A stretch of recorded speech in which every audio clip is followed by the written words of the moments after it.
Hi Taurus, this is Jav. Welcome po sa ating channel.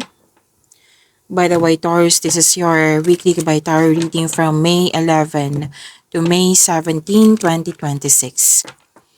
Gamitin ang reading na ito bilang gabay lamang. Tandaan Taurus, ito po ay general reading.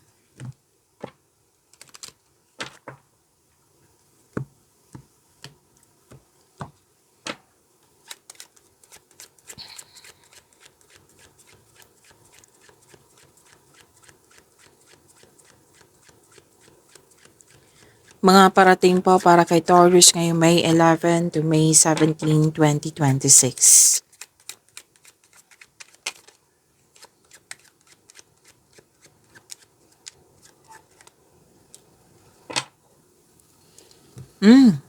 Advice ng card dito na Taurus na expect the unexpected. Yes, expect the unexpected kasi may biglaang pagbabago po. This is new beginning. Na may kailangan ma-end para kumbaga fresh start. Magkakaroon ng fresh start.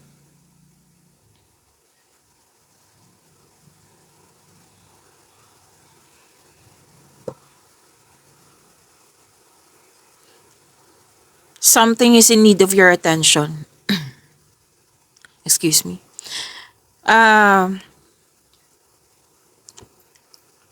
Kasi pwedeng pwedeng, di ba, may biglaang pagbabago. Pwedeng nag-react ka kaagad, nagbigay ka agad ng action kasi pwedeng hindi mo nagustuhan yung mga biglaan nga na pagbabago. Ang sabi ng yung card, stop muna. Stop muna. Itong bibigyan mo ng aksyon, kailangan mong pag-isipan ng mabuti. Kung ito yung bibigay kong aksyon, ano yung mga possible consequences niya? Kumbaga, stop muna and rethink. Kung karapat dapat ba ito na aksyon? Kasi nga, di ba? Nabigla ka. Pero may sagot ang card nyo dito. Na huwag kayong mag-alala sa pagbabago na ito kasi makasuporta to sa inyong growth and expansion. It might be hindi mo pa naintindihan, hindi mo naunawaan nga, na hindi mo tanggap yung biglaan pagbabago. Pero this is for change for the better. Yes, makinig din sa intuition kasi malakas ang iyong intuition.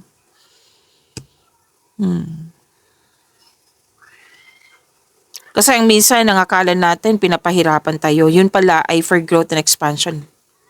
Diba? So, kaya nga sinabi ng card nyo dito, stop and rethink muna. Something is in need of your attention. Kasi nakita ko talaga dito na uncomfortable, na pwedeng nagalit. Kasi biglaan eh. Maging maingat sa paggawa ng aksyon.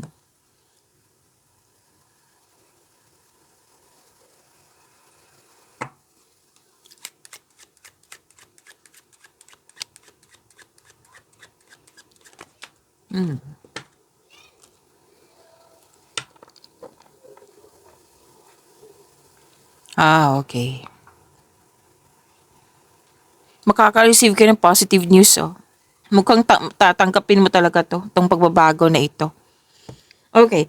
May kausap ka. Pwedeng a loved one, lover, or most likely female friend to eh.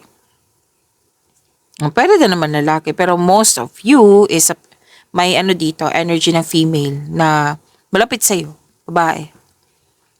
Na pagkausap mo siya, you felt comfort, marerelax ka, matatahan ka, nagtutulungan kayong dalawa, yung you felt home, pagkausap mo siya. Actually, nagkakamustahan kayo nito. Pwedeng pumunta ka sa place niya, or siya yung pumunta sa place mo. Nagkakamustahan nga kayo dito. Sabi dito na, kamusta si Paz? Yun. Tanggap ko na yung rejection. Naunawaan ko na. May natutunan na ako. Sa journey na iyon, may malaking, yung natutunan mo talaga. Kumbaga, nilet go mo itong nangyari sa nakaraan at kinuha mo yung lesson sa mga nangyari. Which is good. This is maturity. So, makaka-receive kayo ng positive news, ha? Claim niyo po.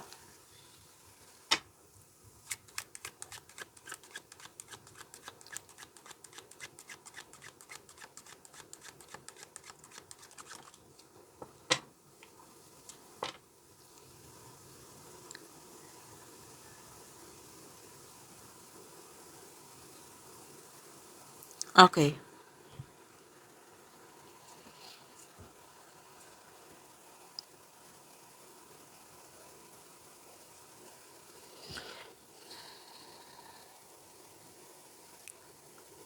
Maging careful lang kayo sa paghintay. Kasi some of you may hinihintay. Careful lang po, balanse sa emotion. If you felt stressed or pagod, naiinip or na nagalit or na-disappoint kasi naghihintay eh. Mixed emotion yan. Kailangan mo ng tamang pahinga. Huwag niyong hayaan na matrigger yung anxiety niyo. That's why nanonood kayo ngayon, nagkaroon ng anxiety. Kasi hindi naman yung magsasabi na ngayong gabi magkakaroon ka ng anxiety. Hindi biglaan yan. Kailangan ng tamang tulog, tamang kain. Kung ano man yung ina-advise ng doktor nyo na mag-take ng vitamins, then do it. Tamang pahinga eh. Kasi marami na ngang iniisip. Kumbaga, pwedeng naging emotional nga. Balansehin. Time for reflection. Kung hindi ka talaga kaya, then seek help. Hanap ka ng tulong. Siyempre, hanap ka ng tulong sa mga taong alam mong makakatulong sa iyo. May pag-asa naman eh. By the way, sa Taurus, kumakain pa ako ng Strepsils kasi kailangan po. Okay, mag-focus po kayo sa mensahe para may makuha kayong gabay.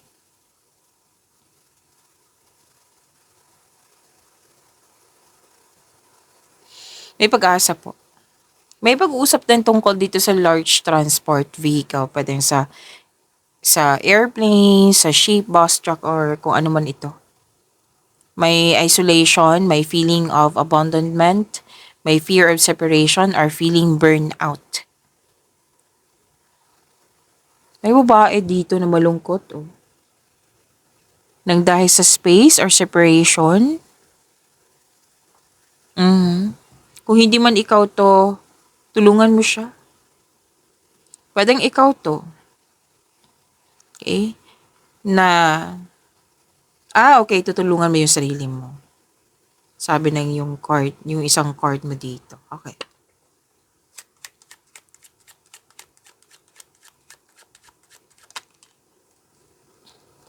Tutulungan mo yung sarili mo.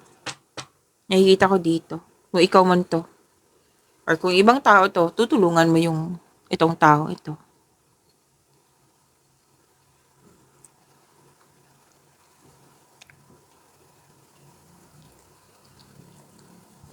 So there's malakas ang faith mo eh. There's a power of prayer.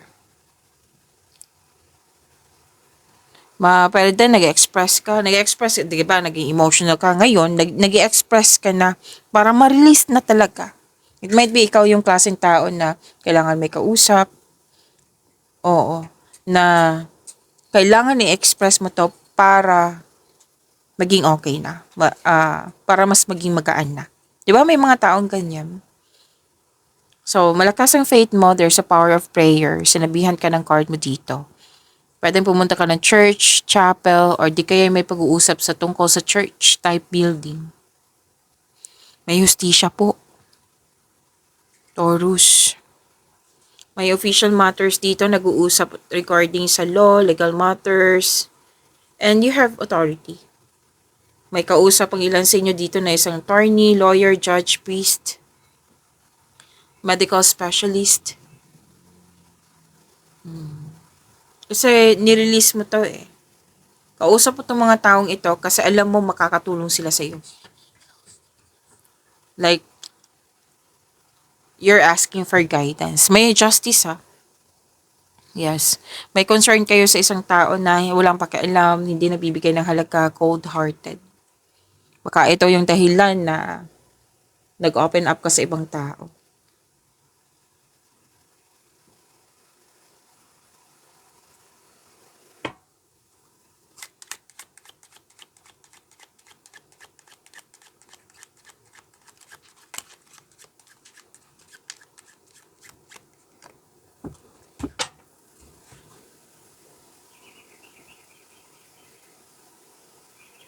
Wedding, may nakita kong wedding dito. Taurus. Parati ko itong nakikita sa inyo, wedding. So, kung kayo ito, congratulations, Taurus. Wedding or iniisip yung marriage contract or about marriage. May nakita ko dito nag-propose, nagkaroon ng engagement, ikakasal-kasal nga. Or bagong pasok to sa relasyon. Pwede. At nagkaroon ng union dito commitment, bonding, agreement. Pwede din nag-attend ka ng kasal.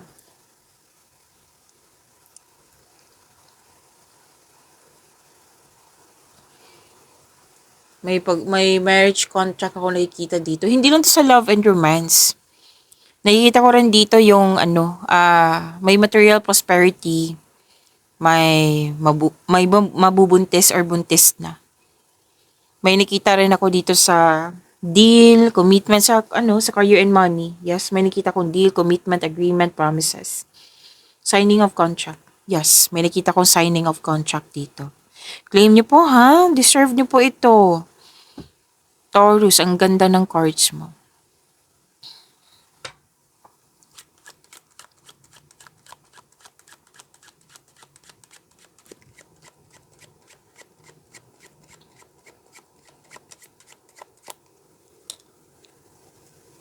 Bonggang-bongga. Mahigit pa sa success. Satisfaction guaranteed. May nabenta, mataas ang sales, may milagrong magaganap. So, give praise for all of your abundance. This is luck ha, L-U-C-K. Claim po. Your dreams come true.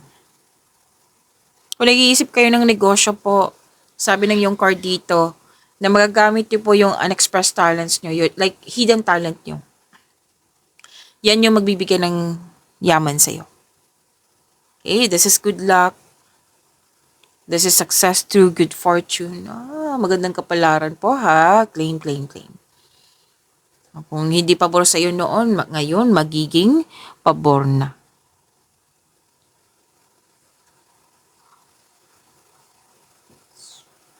Kung ano man itong mga challenges na na-encounter nyo, fear, doubt, hesitation, struggles, challenges, obstacles, kung ano man po ito, maging matatag ka.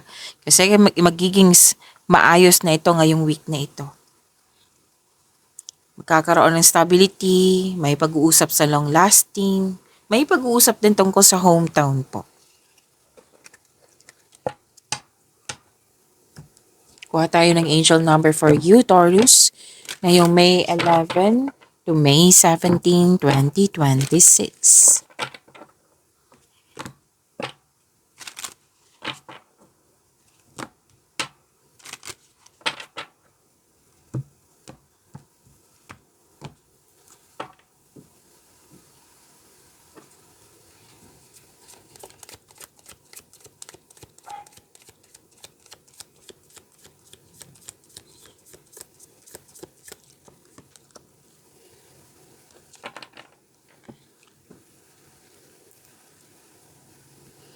Okay, angel number 3. Sabi pa dito, Taurus, expression comes naturally to you. You are very skilled at communicating your thoughts through conversation and creative pursuits. Naalala nyo, sinabi to kanina, lumabas din dito sa inyong angel number 3, Taurus. You're able to get others on board with your ideas. Okay, so this is positive affirmation. Kailangan natin i-recite it twice kasi makakabuti to sa inyong energy. To attract more blessings, let us say the power affirmation. Let us say, I am charismatic. Again, I am charismatic. Ito yung sinabi kanina. Nalandaan nyo na sinabi to kanina, Taurus, na ine-express mo Ine-express mo yung gusto mong sabihin. Oo. Kung may gusto kang sabihin sa isang tao, then in-express mo. Magkakaroon na kayo ng pag-uusap. Makukuha mo yung atensyon nila. And the way you express, magkaka-create ka ng ideas. ideas na makakatulong sa iyo at sa iyong kapwa. So, this is angel number 3. Claim niyo po, Taurus.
Okay.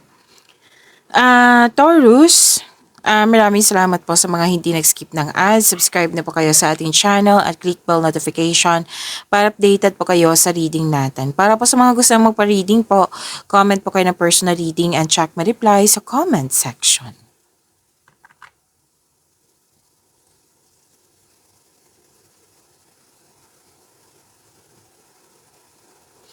Okay, so ang ganda po nito. Itong dalawang card na ito, nag-clarify din to kanina eh.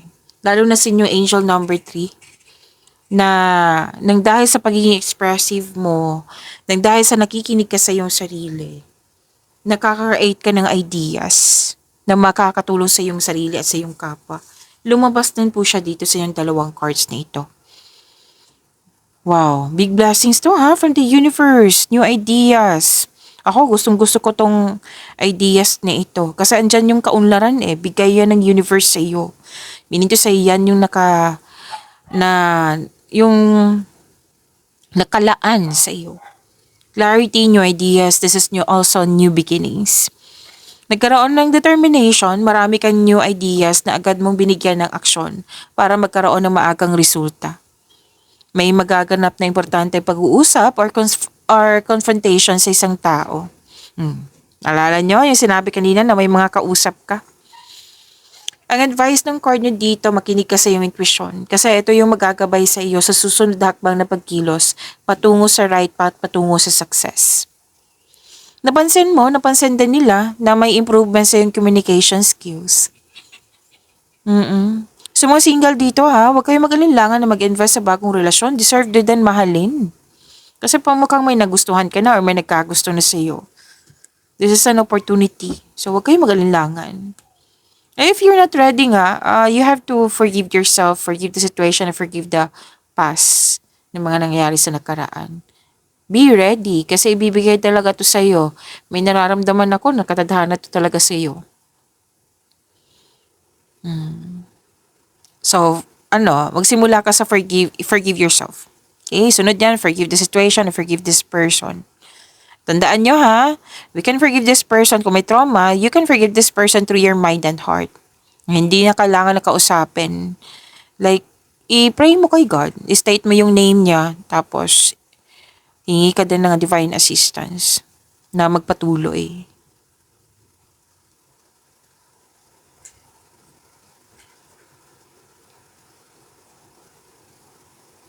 Mas masisinang pag-uusap nga dito. May mga bagong insights kayo and clarity lalo na sa iyong career and money. Kung paano pa i-improve yung mga kaperahan mo, mga ginagawa mo dyan, proyekto mo.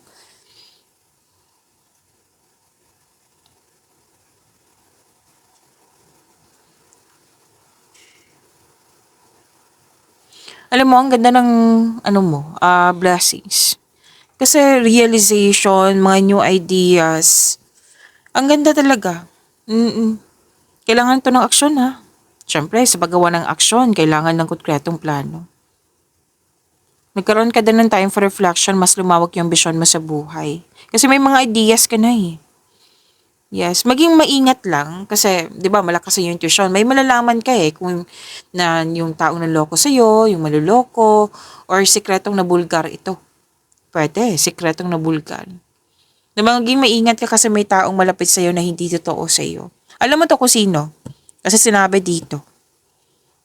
Kung malapit to sa mag-uusap kayo regarding sa yung na sikretong nabulgar. Magkakaroon kayo ng honest conversation. Kaya pala, naging expressive ka dito. Kasi may marami kang makakausap or kausap mo yung taong yan. Tapos maging maingat din sa kontrata ha. Di ba lumabas din yung kontrata? Kasi mukhang may hidden charges or makadiscover ka ng deal na naging too good to be true. Magtanong po. Kung hindi nyo naintindihan, magtanong. Walang masamang magtanong. Magtanong po, magtanong. Kailangan maintindihan bago pirmahan. Kung kailangan bang pirmahan. So, nag-clarify na naman na may kontrata.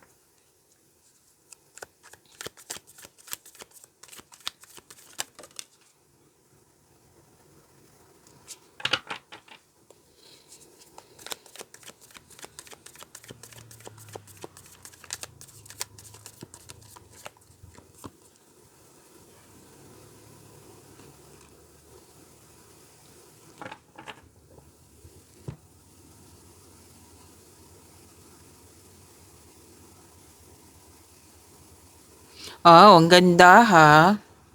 Ang ganda po. Ang ganda ng blessings mo sa career and money, oh. Taurus. Sana all. Fulfillment sa pangarap po. Granted yung manifestation nyo.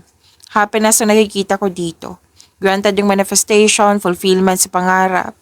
May kasiyahan din, oh. May kasiyahan dito sa grupo ng tao. Okay, may nagsabi sa akin, birthday nyo ba? Oh, birthday nga. Kada nag-celebrate kayo ng birthday nyo. Happy birthday, Taurus. Opo. So, may kasiyahan kagalakan sa grupo ng tao. And this card focuses on achievement of a level of love. Success na nagbibigay sa iyo ng katahimikan po, satisfaction at pasasalamat. And, wow, success in workplace and home nga. I-acknowledge mo ha, nagbigay ng suporta sa iyo itong grupo ng tao. Okay? Kung, syempre, acknowledge mo yung bigay ni God sa iyo na blessings. Syempre, yan yung unahin. Kung ikaw may balak mag-change career or magtayo ng negosyo, itong grupo ng tao ay very supportive sa iyo. Claim po ha, ang ganda po ng cards nyo. Ganda ng blessings.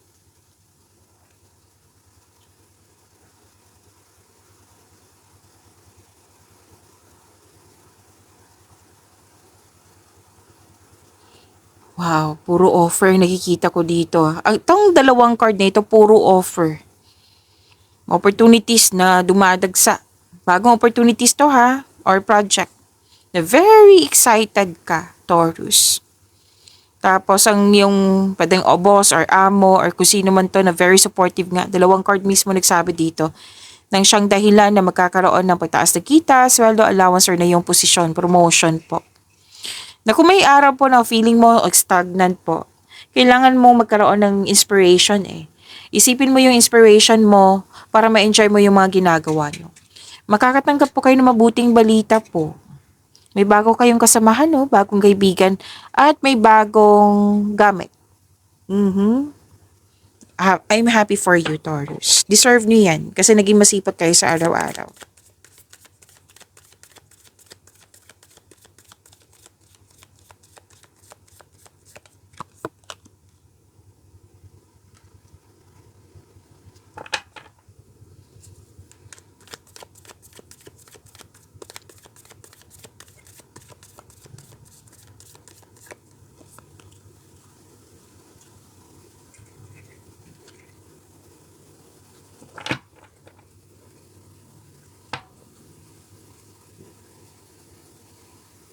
Taurus, gusto niyo bang mapanood yung premiere ng video natin? Like, ma-notify kayo, ma-prompt kayo. Kung gusto niyo po, i-click niyo po yung bell notification dyan para updated kayo sa video natin. Kung hindi niyo po alam, magpaturo po. At huwag niyo kalimutan na mag-subscribe sa channel natin. At nag-o-offer na po ako ng rush reading. Kung gusto niyo po, comment down personal reading at antayin yung reply ko. Napanood niyo na ba yung 4 na video natin? Weekly gabay, first half of the month, monthly gabay tarot reading, at saka yung 4 na buwan, like 3 months from now, May, June, July. Marami yun. Kung nakalimutan nyo or na hindi nyo pa napanood, andito lang po sa channel natin, hanapin nyo po. Panoorin nyo po.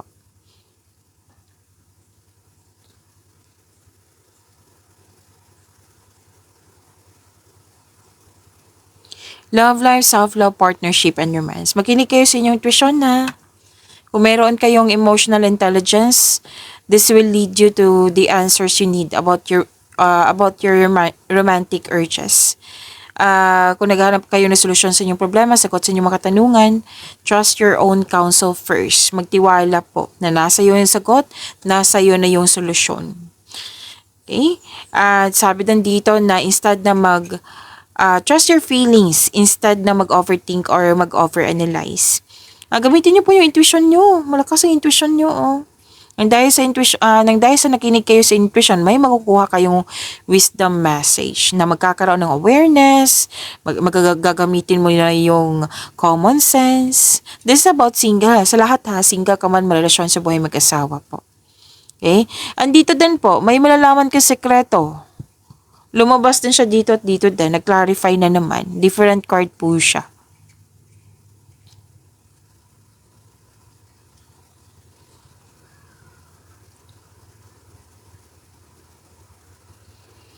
Para sa mga single, andito na naman. Taurus, have a confidence. Labas ka din sa comfort zone mo. Upang sa gayo, you have a chance to meet new people. So, bigyan ng pagkakataon yung sarili mo. Kaya nga sinabi ko kanina na deserve nyong mahalin. Kasi pwedeng pinaprepare na kayo ng universe na parating na yung the one or nakilala mo na.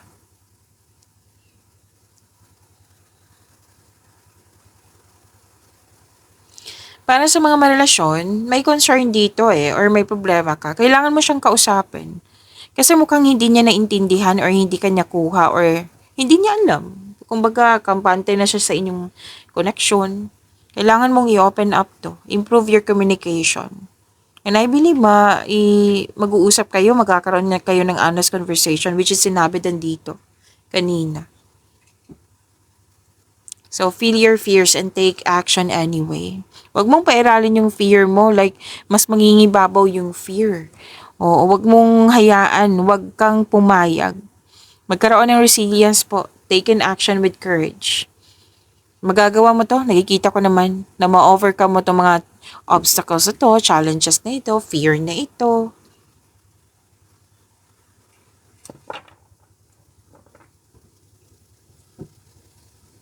Okay. Sabi ng yung card dito, wag po daw kayong may ginagawa po daw kayo na anong tawag nito? Na alam mong hindi nakakabuti sa'yo, pero ginagawa mo pa rin. It might be may dahilan ka. Tapos may toxic dito, controlling person, or nag-overspend sa material na bagay, or overspending sa trabaho. Basta disbalance. Ang advice kasi ng card dito, na kailangan mong balansehin, magkaroon ng recovery, magkaroon ng freedom. Okay? So, yan yung sabi. Kung may issue ka sa isang tao, pag-usapan nyo. Kung ayaw nyo talaga mag-cooperate, mag-decide ka. Siyempre, pipiliin mo yung inner peace mo. Okay? Kailangan kasi ng forgiveness dito, sinabi din ng iyong card. Kailangan willing mag-move on sa nakaraan. Kung gagawin mo to, magkakaroon ng success. Magkakaroon ng happiness. So, kailangan willing kang mag-let go. Kasi ito yung naghihintay sa inyo, success and happiness. Magkakaroon ng clarity. Andito pa rin yung may panahon ka sa grupo ng tao, reunion. May matatanggap kang balita na may buntis or wedding. O, lumabas din yung wedding dito. Maaari din may happy bonding kayo, reunion, outing. So, claim the success and happiness na dumating sa inyong buhay. You're feeling healthier inside and out. Na-overcome mo na nga. 2 card mismo nagsabi eh. Ma-overcome mo itong mga challenges na ito. Pag-imanin niyo po yung blessings sa binigay sa inyo. Taurus, see you tomorrow. Maraming salamat.